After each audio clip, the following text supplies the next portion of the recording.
নমস্কার বন্ধুরা, প্রতিদিন একঘেয়ে খাবার খেতে কারোরই ভালো লাগে না। তোমাদের জন্য আজকে আমি একটি হারিয়ে যাওয়া কুমড়ো পাতা দিয়ে দারুণ স্বাদের একটি রেসিপি নিয়ে চলে এলাম।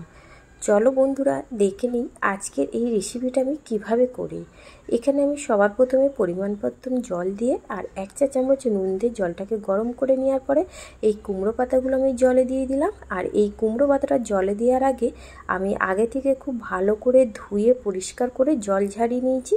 এইভাবে চেপে দিয়ে এটাকে আমি চাপা দিয়ে 2 থেকে 3 মিনিট মিডিয়াম টু লো ফ্লেমে রেখে এটাকে ভাপিয়ে নিতে হবে। খুব বেশি ভাপিয়ে নেবেন না, তাহলে কিন্তু পাতাটা নরম হয়ে যাবে। এখানে একটা মিক্সিং জার নিয়েছি 2 চা চামচ কালো সর্ষে, আর দিচ্ছি আমি এখানে 4 চা চামচ পোস্ত। কালো সর্ষে আর পোস্তর ভাগটা কিন্তু ঠিক রাখবেন, তাহলে টেস্টটা খুব ভালো হয়। 2টো কাঁচা লঙ্কা দিয়ে আর চাপা দিয়ে প্রথমে শুকনো ব্লেন্ড করে নেব, তারপরে জল দিয়ে এটাকে ভালো করে ব্লেন্ড করে নেব। এখানে আমি 300 চিংড়ি মাছ নিয়েছি। চিংড়ি মাছটাকে ধুয়ে নিয়েছি আগে থেকে। নেওয়ার পরে যে পোস্তটা আমি পেস্ট করেছিলাম সেই পোস্তটা আমি এই চিংড়ি মাছের মধ্যে সবটা দিয়ে দিলাম। আর সামান্য পরিমাণে কালো জিরে দিলাম, আর 1/2 চা চামচ লবণ, 1/2 চা চামচ হলুদ, 1/2 চা চামচ কাশ্মীরি রেড চিলি পাউডার দিয়েছি। আর সবার শেষে দিলাম এখানে সর্ষের তেল। সর্ষের তেলটাকে দিয়ে খুব ভালো করে মাখিয়ে নিতে হবে।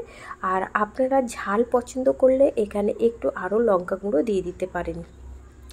আগে থেকে আমি জল ঝাড়িয়ে নিয়েছিলাম।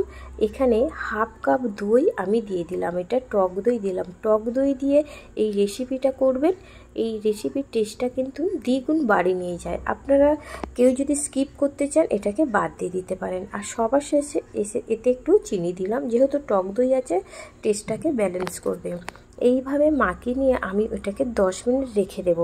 এবারে যে লাউ পাতাটা আমি সিদ্ধ করে নিয়েছিলাম সেটা আমি জল ঝরিয়ে নিয়েছি, ঠিক এরকমই নরম হবে। এই পাতাটাকে কুমড়ো পাতার পিছন দিকটাতে এই চিংড়ি মাছের যে মাখাটা করেছি সেই পিছন দিকটা এই চিংড়ি মাছের মাখাটাকে দিতে হবে।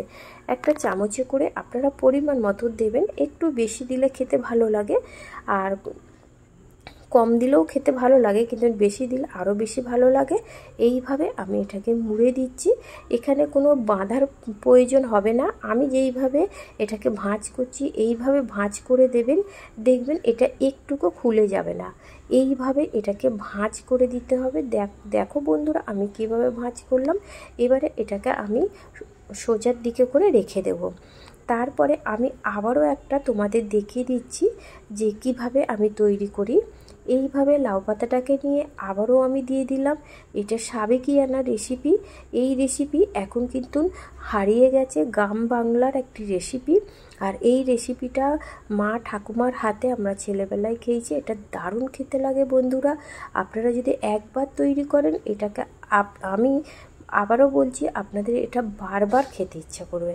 এইভাবে কুমড়ো পাতা দিয়ে খুব ভালো করে আবারও আমি মুখ দুটোকে সিল করে নিচ্ছি।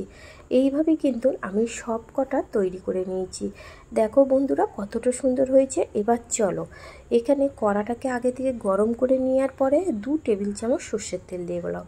তেলটা দিয়ে গরম করে নেওয়ার পরে যেগুলো আমি তৈরি করেছিলাম সেগুলো আমি দিয়ে দিলাম।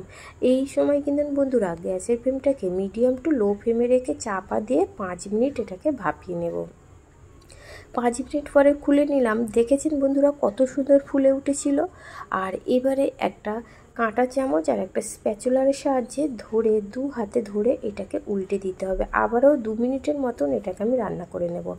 এখানে আমি একটা প্লেটে ভাত নিয়েছি, আর যেগুলো আমি তৈরি করেছিলাম আমি তুলে দিচ্ছি। দেখো বন্ধুরা এটাকে আমি আজকে এটাকে পরিবেশন করছি।